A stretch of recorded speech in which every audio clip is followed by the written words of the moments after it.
Wir haben den Verschluss des Panoramakamins optimiert. Der obere und untere Verschlussbolzen wurde exzentrisch ausgeführt, um eben zu gewährleisten, dass dieser eine stufenlose Einstellung hat, damit die äußere Scheibe immer an der mittleren Scheibe anliegt und somit die Dichtigkeit der Tür gewährleistet ist. Das Ganze sieht im Detail so aus. Sie sehen hier den Bolzen mit den exzentrisch liegenden Schraube.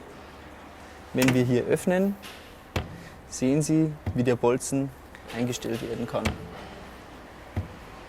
Und zum Verschließen einfach den Riegel über den Bolzen schnappen und die Tür ist geschlossen.